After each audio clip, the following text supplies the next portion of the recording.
the bullets or targets in this deck that these players are playing, a copy of Hornet Queen, a Nylea, God of the Hunt, a Farika, God of Affliction, and a main deck Nylea's Disciple. So not too fancy. Besides that, all the stuff you're used to, Elvis Mystic, Sylvan Caryatid, Voyaging Satyr, Burning Tree Emissary, the density of Mana Acceleration and Devotion that you need, Corsair Crufix, Palakranos, and Eidolon of Blossoms. Yeah, well, we are underway right now. Both players starting out with kind of that mana ramp that you expect out of this deck. An Elvish Mystic out of Tenjum, Burning Tree into Caryatid from Ketter.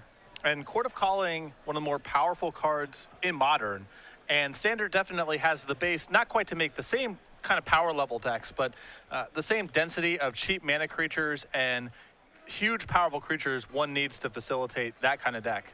Well, I'll tell you what excites me about it. A lot of times when I looked at these green decks, these green devotion decks, I saw a card like Burning Tree Emissary and said, man, that guy's kind of a loser in this deck. I get that you need green mana symbols for you know, your Nykthos activations, but this 2/2 doesn't do much for the deck. But Court of Calling gives him a second function, I think. It'll be interesting to see what, you know, how fast Kent can ramp with a hand like this. It's another card that can both kind of piece together the early turns for you and find a game winner once you're all set up. The deck in the market for both of those effects. All right, well, Kent with the first non-mana creature, that's going to be Eidolon of Blossoms. It draws him to a copy of Polukranos World Eater, and then we'll pass back to Tenjum.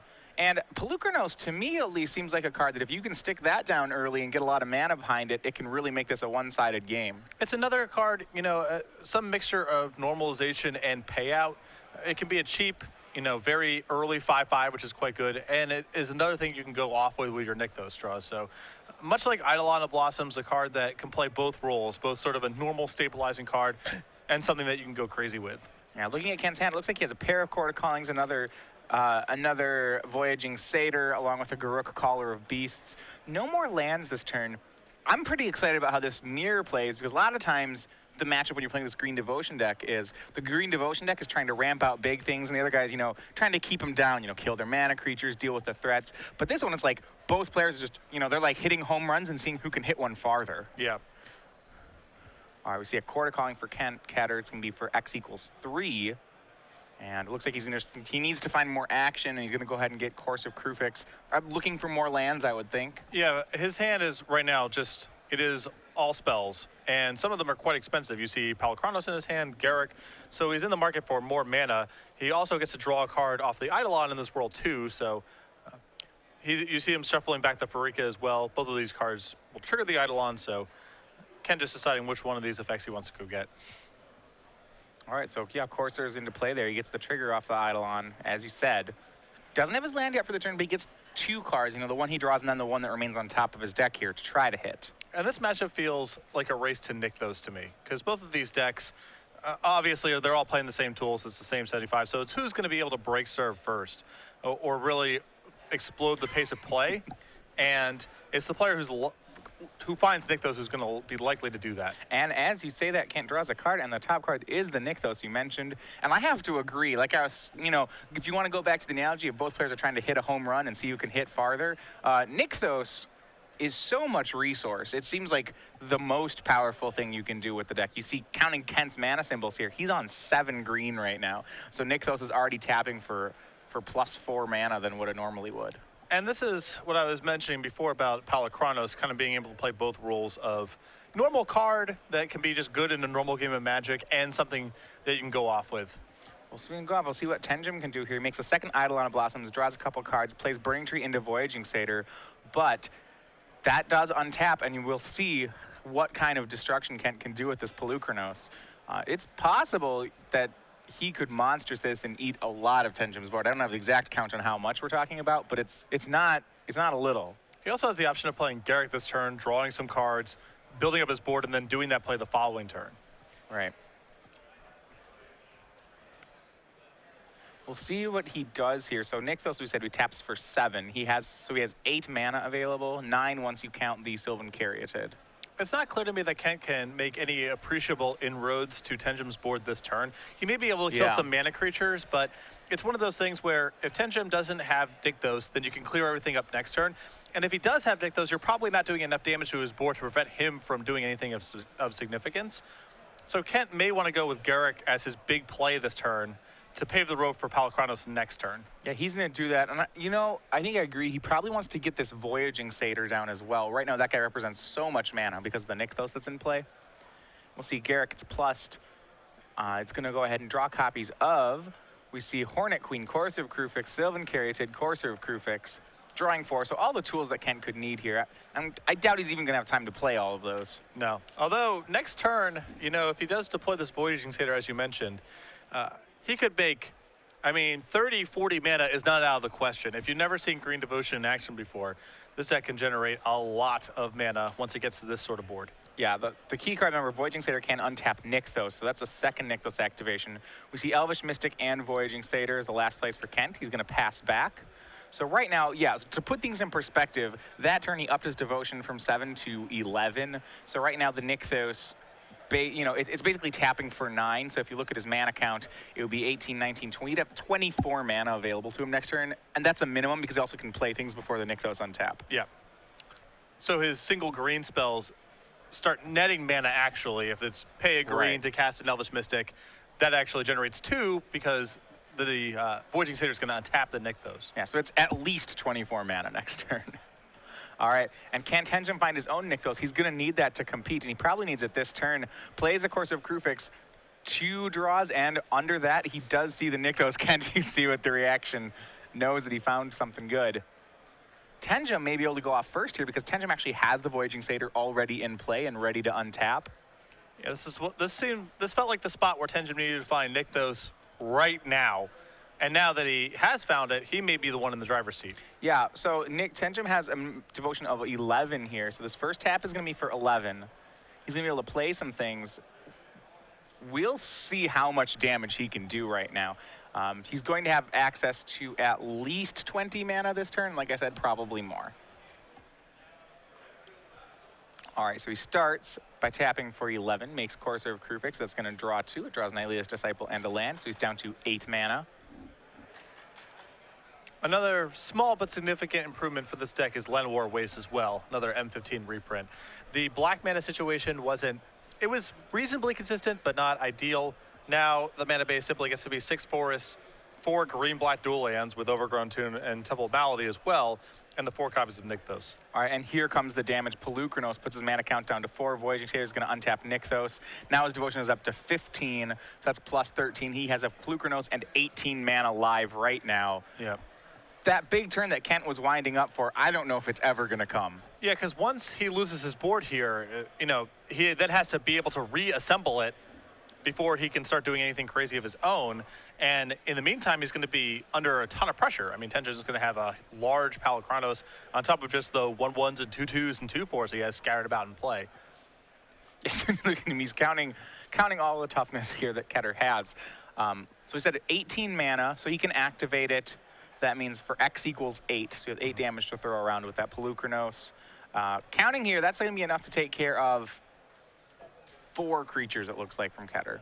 Well, Palkranos for 8 here, he could do something like Voyaging Satyr, Courser of Krufix, Eidolon, or Voyaging Satyr, Eidolon, and Burning Tree plus Elvish Mystic. And both of those sort of sequences make it really challenging for Kent to rebuild.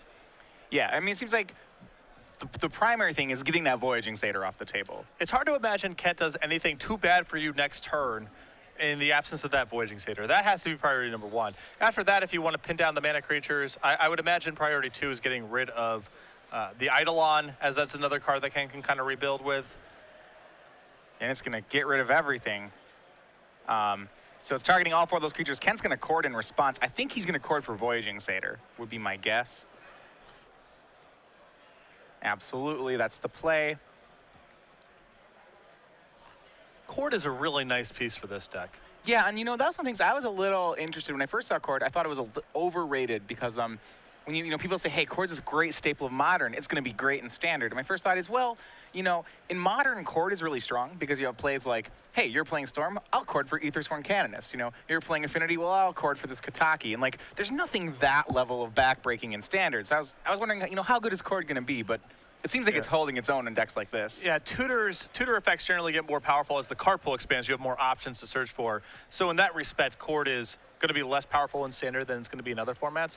But Green Devotion is already a reasonable base for to play a competitive standard deck, and so even though you have fewer tutor targets, the power of the format is also lower. So the bar you have to cross for the deck to be reasonable is a lot lower.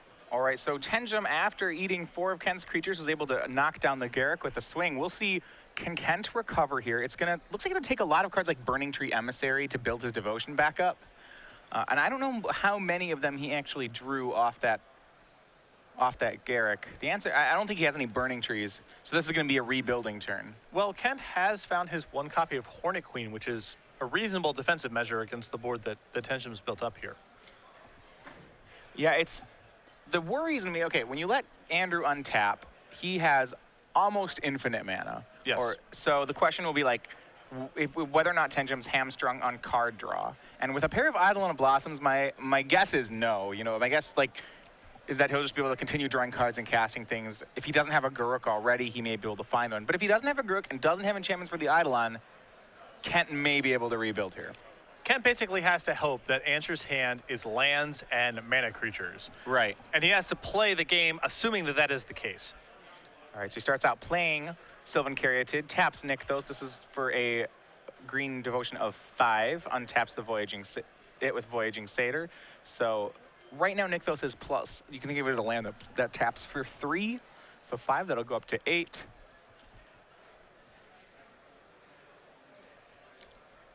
Both players here just confirming that the amount of mana being generated is correct. That Nylea is on top of the deck, not in play. Yep. So yeah, it's 5. I always think the way to think about Nykthos, the quick math way, is you count your Devotion, you subtract 2, and then just think about it as a land that taps for that much. Mm-hmm. There's a little asterisk that you need 2 additional mana to start the chain. You can't just have it by itself. But once you do, it's pretty reasonable. Usually my shortcut, it's kind of the same shortcut when I'm playing online, is once they get to 4 mana symbols in play, I have to pay attention to their Nykthos. That's when it's actually that just assumes, I like how you just automatically, your story says their Nykthos. It's not, it's definitely not my Nykthos.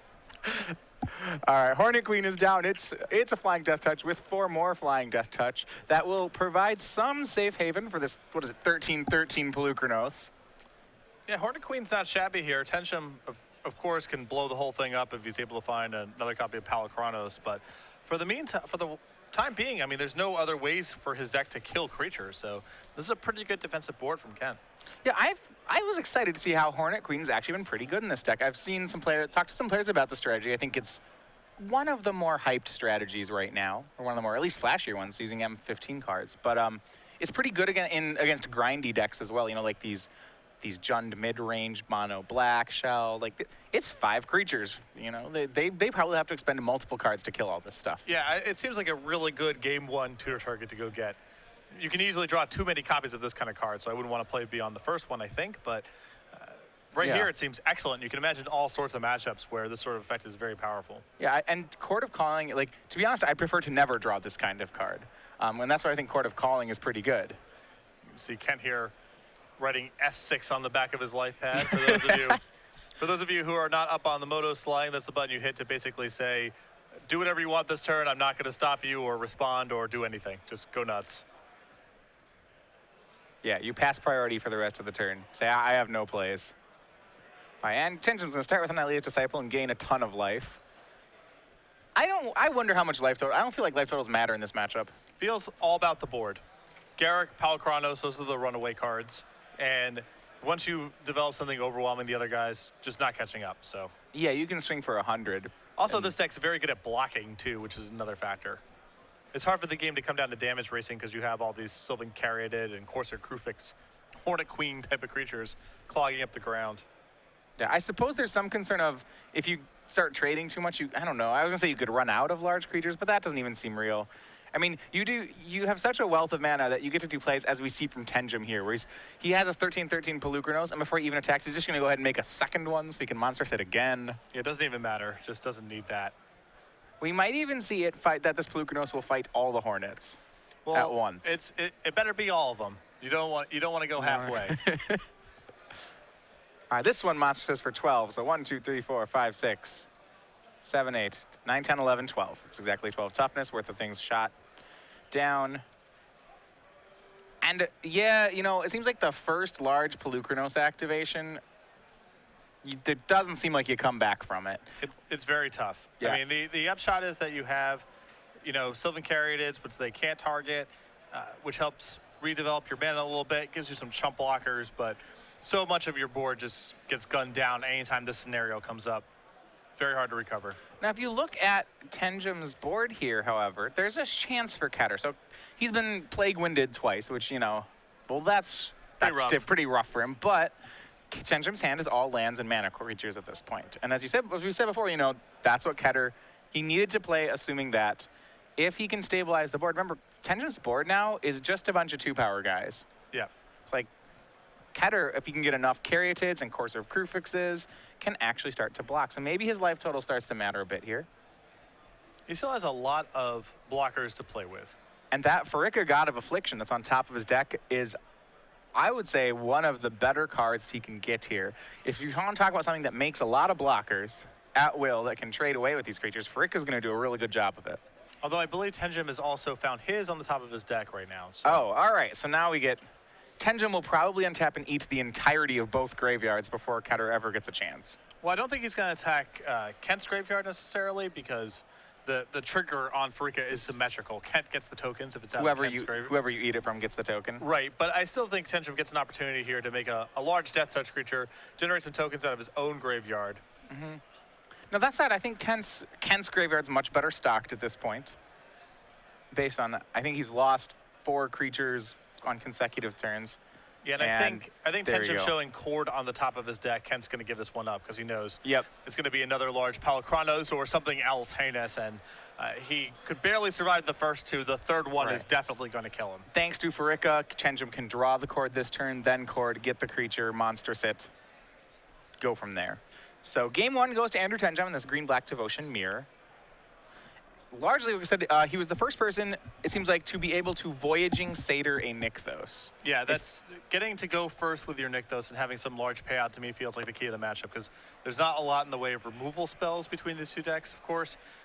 And, you know, you can't really make it a damage race because both decks are so good at blocking and so poor at attacking. So it really comes down to who throws the first haymaker, and Tenjum was able to do that game 1. All right, so looking at cards that break the stalemate, I'm going to go ahead and look at the sideboards here. We do have a 75-card mirror. It seems these players, I would assume, working together for this event. It would be weird if they didn't. if they came up with the same 75 independent of one another. That would be weird. Yeah, but the biggest one I'd say in this matchup that I'm looking to see both players board in is this is a 2-of Setessan Tactics in the board. Setessan Tactics seems excellent in this matchup. It's another thing to go off with once you have a lot of mana. And these decks all play the same creatures, and so giving your team +1/+1 is going to make things line up so nicely. Yeah, my Elvish Mystics fight your Elvish Mystics. That seems real good. Yeah. I also think that 2 copies of Ultimate Price are going to come in as well, you know, just to break up early mana creatures and fight Palacranos, all that kind of stuff. I mean, two copies seem like pretty low cost to bring in and with a lot of upside. Yeah, so what are you saving your Ultimate Price for? Or, you know, how are you playing it? I agree that I want it in this matchup because I want some way to kill something. This is, you know, I think if you have one when your opponent goes to Monstrous of Pelucranos, that's the dream. I think Palacranos is number 1. I think Eidolon of Blossoms is number 2. And then I think in certain spots, Voyaging Satyr is going to be number 3. But it's hard to go wrong with having that card in your deck. It seems it's going to be productive in any sort of normal game. So I think those are going to come in alongside the Setessan Tactics that you just mentioned. Yeah, and I think there are some silver bullets in their main deck that they don't particularly need. The first I'm looking at is that Nylea's Disciple does not seem particularly necessary here. And despite the fact that Hornet Queen was good for Kent there, I'm not positive how good Hornet Queen... It seemed like it was all about the Pelucranos that game. Well, Hornet Queen's one of the better cards. You know, if your opponent's going off with Palacranos, you're going to be in a tough spot to win no matter what. Hornet Queen seems like one of the few cards that does matter in the face of Palacranos. You know, Tenjum had to fight there and loses Palacranos to get the Hornet Queen off the table. If he didn't find a third Cord, or a third Palacranos there, rather, the Hornet Queen might have been able to allow Kent to stabilize the game. So I think that card's probably going to stay in. I don't know if you want to shave some number of the mana creatures out of the deck, because, you know, you need to have a density of the mana creatures because in a lot of matchups they're going to get killed. In the mirror match, that's less the case. You know your creatures are pretty stable, so I don't know if you need all 4 Mystics and all 4 Caratids and 4 Burning Tree Emissaries and so forth. So I think that's where you're going to see a lot of the sideboarding space come from. Yeah, well, those guys increase your mana by 1, which is good, which is great and all. But it did seem like in that match, it wasn't about who could get 1 more mana on the other person. It was about who could get 7 more. Right, and the bodies just don't mean anything because, again, these decks are so well equipped to just block all day long that 2/2 for 2 is just not going to do anything. It's predicated on you having Nykthos for that card to be powerful, and you're not really going to struggle to win the games where you have Nykthos plus a board because your creatures aren't being taxed like they are in most matchups. Is it fair to say that Burning Tree Emissary comes out in almost every matchup with this deck? I think that you need it against the pretty fast beatdown decks. Yeah, you just need a 2/2. You need to play things. You know, it helps facilitate early Nykthos draws. It wouldn't surprise me if it was good against mono black as well, but I think in a lot of matchups it probably hits the sideboard. You know, I know against removal heavy decks you don't like it because they kill your other things and leave you with a 2/2. Sure, but you also need to get out of the front foot of their removal to some extent too. So right, kind of cuts both ways. Like I'd rather have that than a Sylvan Caryatid, for example. Yeah, and both of them are pretty unexciting in that sort of matchup. He may be. I'd be interested in whether we see some of them here. He may be fine when your opponent's not messing with your stuff. Like your best draws start with Burning Tree Emissary, but it may be that there's just so much not messing with your things that, like, finding Nykthos seems like the primary objective here.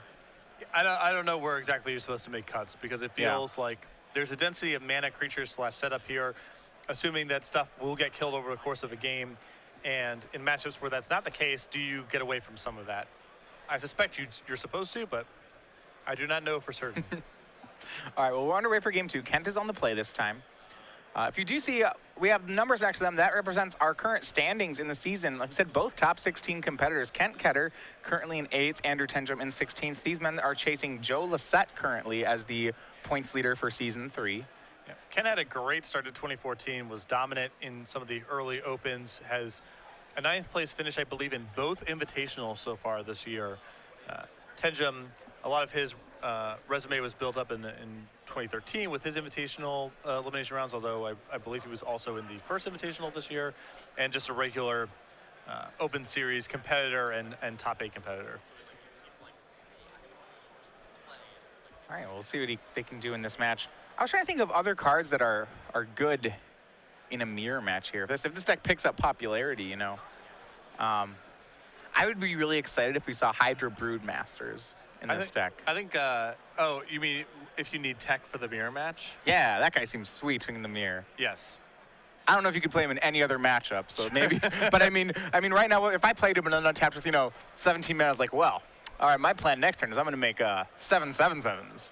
I think for me, I think main decks to test and tactics would make the most sense because that's not a hard card to play in this deck regardless.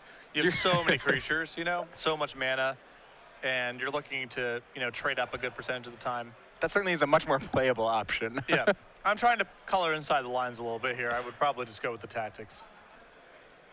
I want to make like if I'm going to have to attack with creatures to win, then I want to attack with 50 power worth of them in the same turn.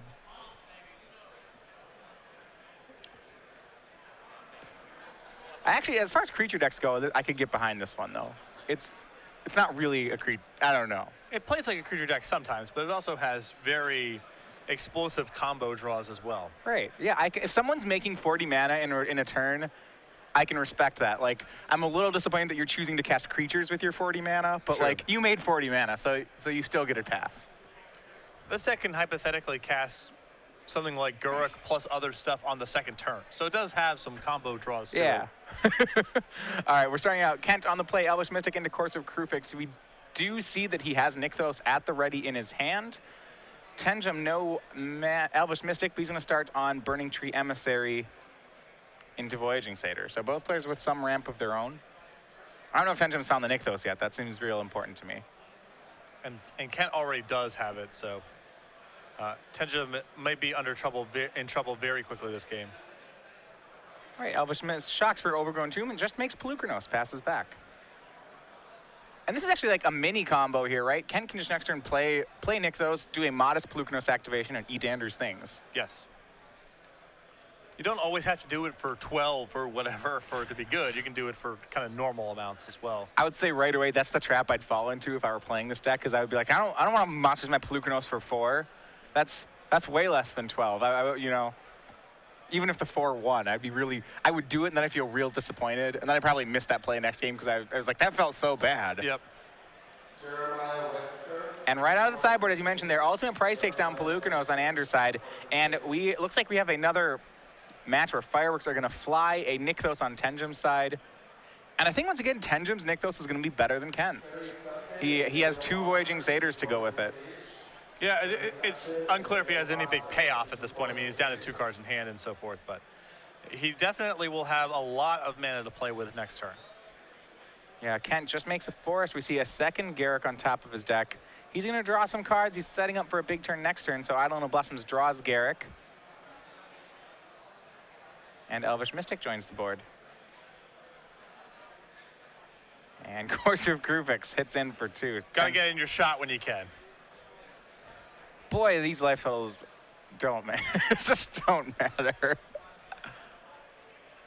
But you don't want this to be the one game in out of a million where the life total did matter. So you take your free points. Absolutely. I don't know. He's trading 2 back unless he plans to trade for that Burning Tree Emissary. You know. So let's look at Andrew's mana situation. Right now, Nykthos is tapping for 4. It's +1, so it's a 2. It's a land that taps for 2. But Tenjum could cast something pretty big as early as this turn, especially if he has a Burning Tree Emissary in his hand. Then things could get pretty big. Yeah. He needs a little bit more setup and then big payouts. That's what he kind of needs from this spot. Yeah, I think like ideally he'd have Burning Tree Emissary Garruk or something like that in his hand, and then he could really go off to the races. There's step 1. All right, Burning Tree Emissary. So now Devotion is at 6, so it's a +3.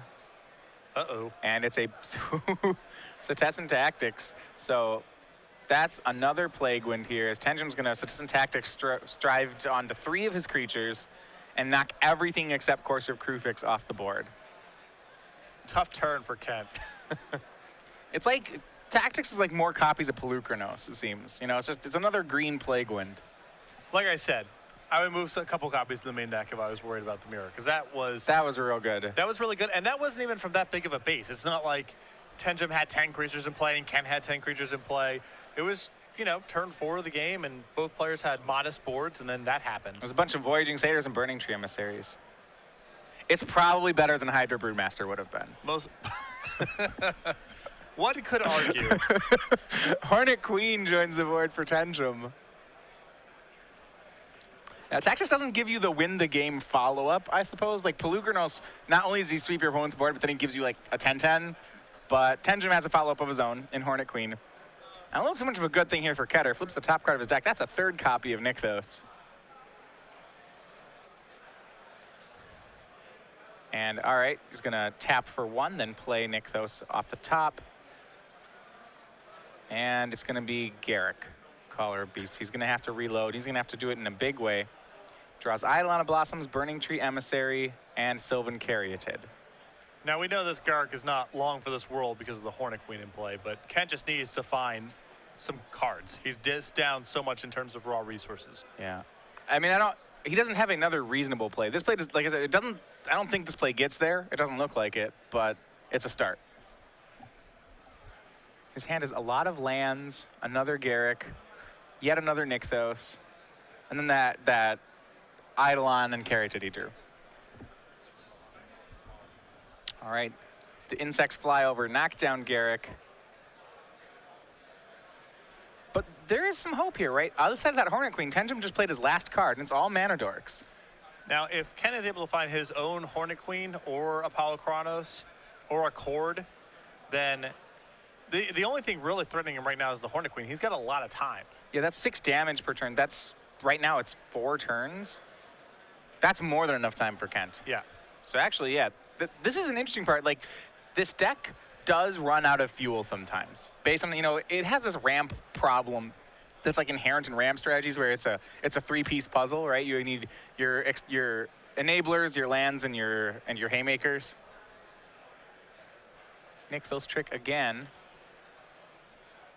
Yeah, I've definitely seen this deck, you know, play a bunch of stuff, do something impressive, get hit with a Supreme Verdict and then just have nothing to follow up with and sort of just peter out.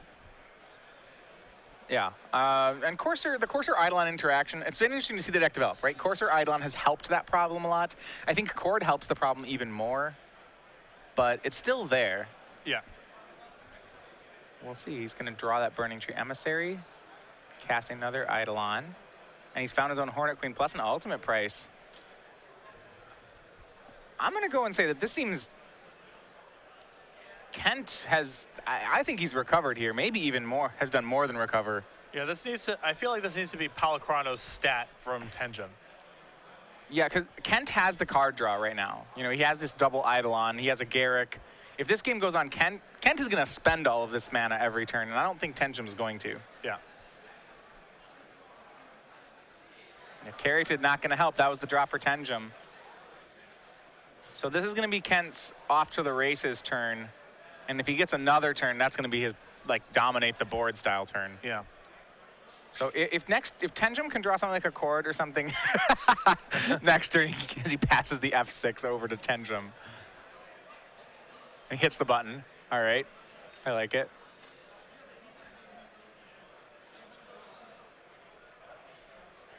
I have to tell you, I don't use F6 anymore.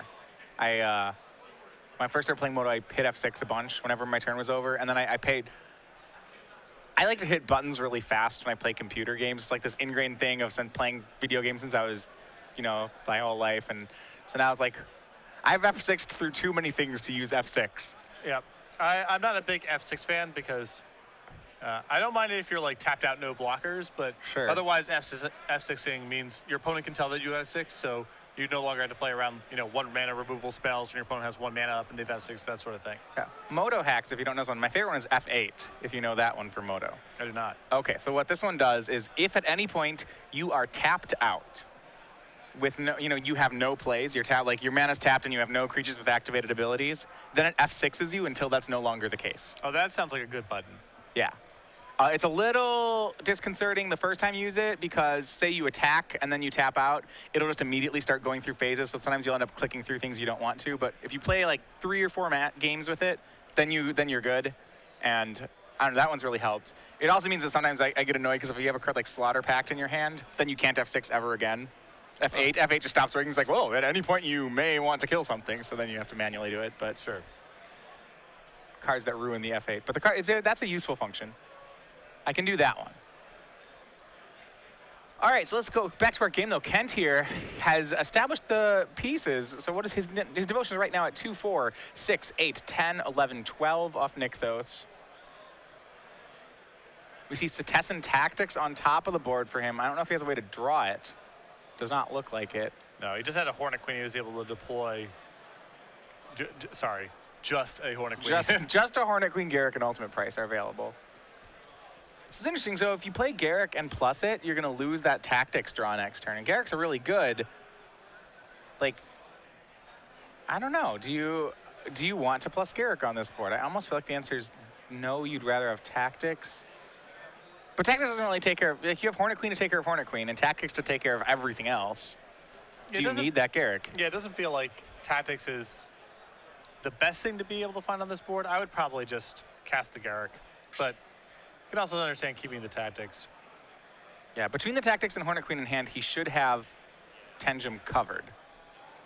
But of course, Tenjum can always draw. You know, when Tenjum finds that live draw, it's going to be real live. Yeah. And we'll see what he hits this turn. We do. Keeps it face down, so we don't know yet. Whatever it is, he'll have enough mana to do it instantly. And for whatever full value that card brings. There is almost no card in Magic that's green that he cannot cast right now. So whatever the big thing he is that he's able to find, he's going to be able to go crazy. Now you got me thinking if there's some card that you can't cast for some weird reason. But no, I think you can cast all the green Magic cards. I mean, I'm sure there's some weirdos hanging out, but there's got to be something that like says destroy target, like can only target a black something or something really weird. And his draw was Farika, God of Affliction. That seems decent. I'd take that. It's not shabby. It's one of his better draws. There's still the problem that Farika's it's not a haymaker. And right now, it's like, right now Kent has haymakers and Tenjum does not. And Kent may be able to just take Tenjum off of Devotion, in fact, because he has so much removal at this point with his tactics, and if he's able to find a Palikronos and so forth. Yeah, I don't know how much he even needs the Pelukronos. If he can sweep Tenjum's board, which I think he's very close to doing, I mean, he can't sweep the Caryatids, but I think he can sweep the other mana creatures, it takes away Tenjum's draws, because now drawing something like a Pelukronos isn't game-ending. Yep. And here we go, starting with Garruk Collar Beast. It's always good when that's your, that's how they start the turn. It's not who's ending it. Draws Sylvan Caryatid, Pelukronos, and nothing else, but that's gonna be good enough. Yeah, and keep in mind there's still, I believe, 7 mana floating right now. Yeah, what's it? 1, 2, 3, 4, 5, 6, 7, 8, 9, 10, 11, 12, 13. 7 mana floating. Nykthos now taps for more mana in addition. So yeah, 3 mana floating, 1 mana floating. And now the Nykthos doesn't tap for 13. He added 5, so it taps for 18. So it's a plus 16. So there's 7. He can activate Pelukronos for X equals 8 right now. Which is a really nice spread, actually, because it allows him to kill both Burning Tree Emissaries and both Voyaging Satyrs. Yeah, 8's kind of the ideal. 8's a very good number here. Yeah. And then, as you mentioned before, that just takes the, cuts the legs out of so many of Andrew's hypothetical power draws in this spot, because he just has no board to work with once this happens. And we see that play using that last mana and the 1 floating mana to activate Nykthos again off the Voyaging Satyr. He can actually, no, he can do it for 9 thanks to those 2 mana creatures. He could have an additional point. I don't know if he needs it, but. There's not even really anywhere for it to go. Tenjum's board is either a Death Touch indestructible creature or hexproof or tiny creatures, so. Yeah. 8 down for Pelukronos. He eats away all the enablers. Tenjum doesn't even want to. Last game, Kent played around a couple turns before scooping. I think with 13 minutes on the clock, Tenjum makes the right choice here and shuffles up for game 3. This is kind of a fun mirror match because both decks just get to do their thing. And, right, you get to see real broken things happen. It's really rare, you're playing against control decks and you have to play against all these sweepers and you're playing against beatdown decks and your mana creatures are getting shocked or whatever, or you're playing against Mono Black Devotion, you're getting hit with Thoughtseize and removal spells. Here it's just go have fun. Go to do town. Just do whatever you want.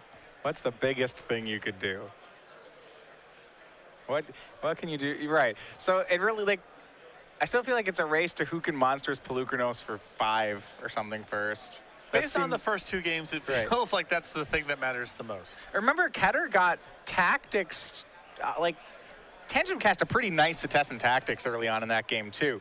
What was it? I think it was a 3 for 0 and took all of everything but the Corso Crucifix off the board for Kent. Yep, but those little exchanges don't feel like they're that significant because it's not like you can follow up that kind of turn by starting to attack, because it's very easy for Kent to rebuild a board that's good at blocking. You still need to follow it up with one of your power cards at some point to really close the game, and Tenjum never really found one. He did find Hornet Queen, but that's a slow clock. Kent was able to find his own, and Andrew was just left with very little power left over in his hand. Well, I would go so far as to say that in this matchup, Hornet Queen is not a power card. As strange as that sounds, it's a card that, does a lot of things. Well, it's 6 power and it's evasive, and so yeah, it's obviously not Palikronos or Garruk or anything, but it's a card that could hypothetically kill the other player as opposed to the Burning Tree Emissaries and Corso Crucifixes. Sure, yeah, it's not an enabler. Yeah, you're right. Yeah.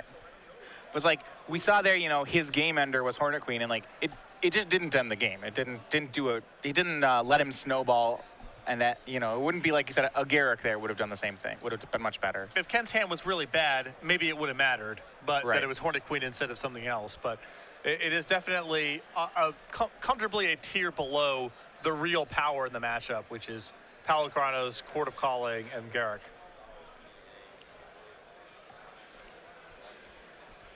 Hydra Broodmaster.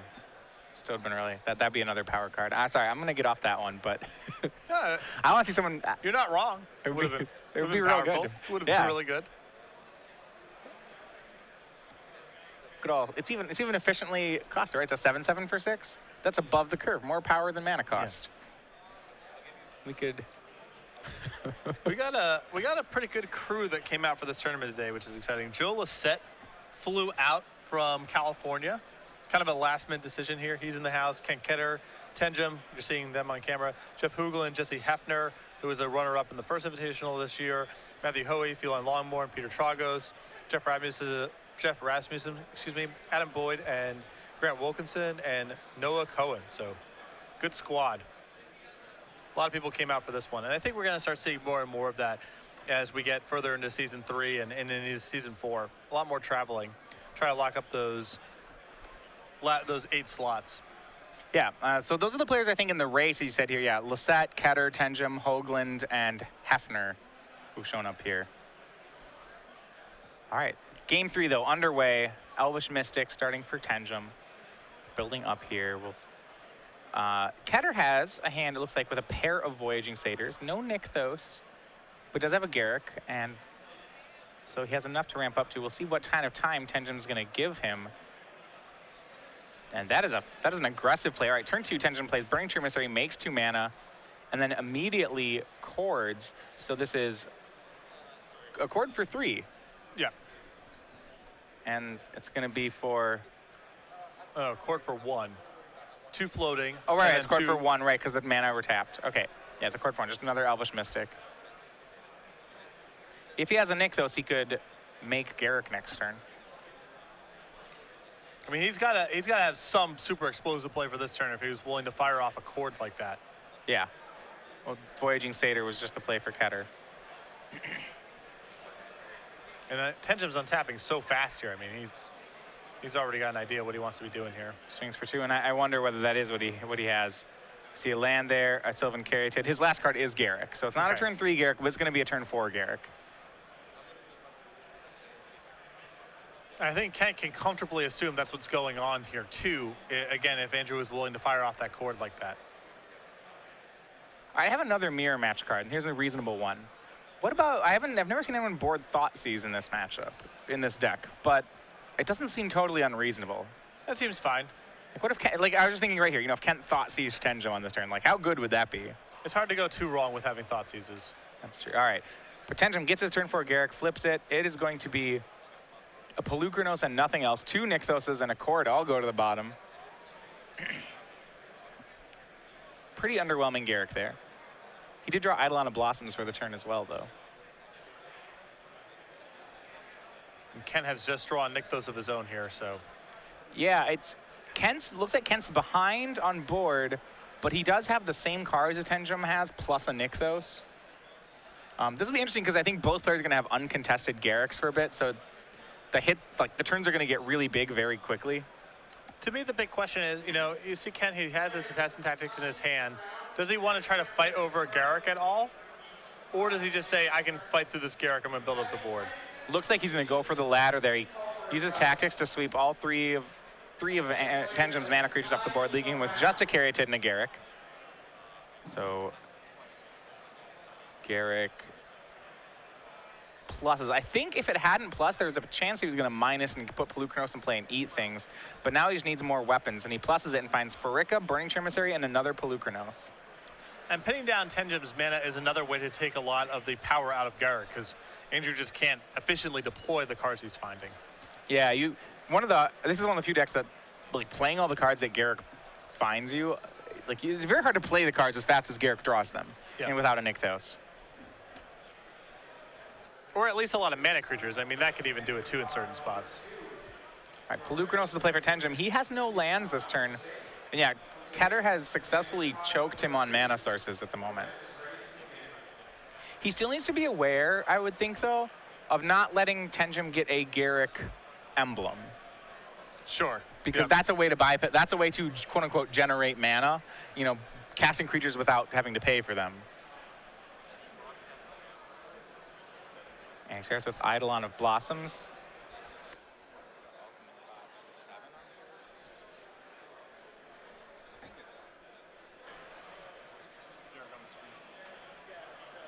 Yeah, so that's actually, if you look at Garruk there, one on the left, then -7, giving you an emblem, Ketter has to be acutely aware of this one right now.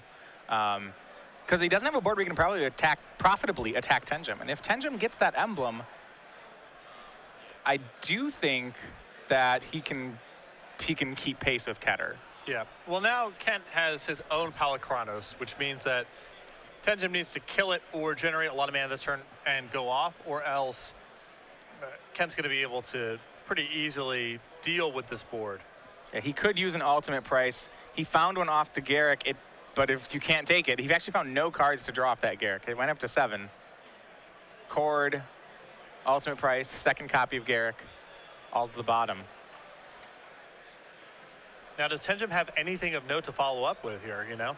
Needs Yeah. to be Nykthos or something big, because Kent's about to really do some damage next turn. He has a pair of Voyaging Satyrs and a Nykthos. The Nykthos is currently tapping for 7. This is a huge amount of mana on Ketter's side of the board, and Tenjum knows it. He plays some guys and passes, but this Palikronos is gonna eat the world, as is his name.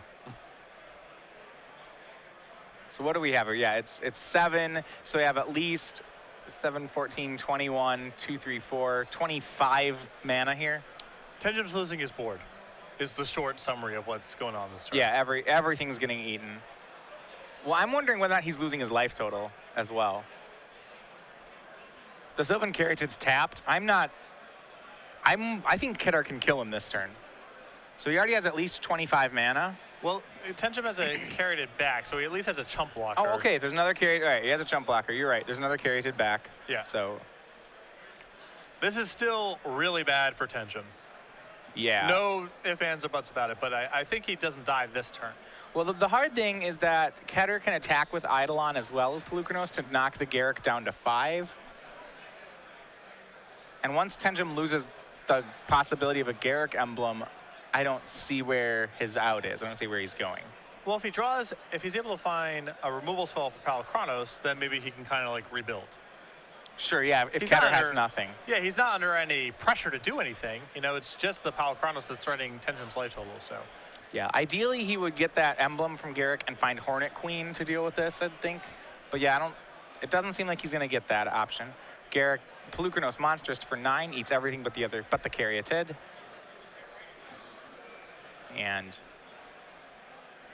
looks like all 3 creatures are going to attack. He can go Palikronos at Tenjum and then both piddling creatures at Garrick.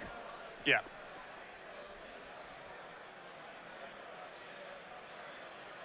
Or he can send Palikronos at Garrick along with, and his 2 creatures at Tenjum also. And basically force Tenjum to decide to lose Garrick or his creature for sure. Well, I think Tenjum would just pick to lose. I think he wants to get that Garrick off 7 counters. That would be my, giving Tenjum that emblem, it seems to me that's giving Tenjum an out. Yeah. Yep, and he's gonna go the 2 little guys at Garrick, the Palikronos at Tenjum. So Garrick won't get to ultimate this turn.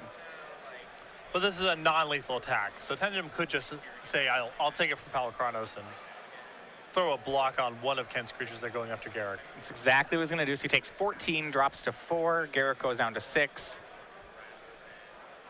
He's gonna have to draw a Hornet Queen and minus it into play, I would think. But he doesn't have it. He could draw it. He's gonna go ahead and plus Garrick. Does he find Hornet Queen? He finds Voyaging Satyr, nothing else.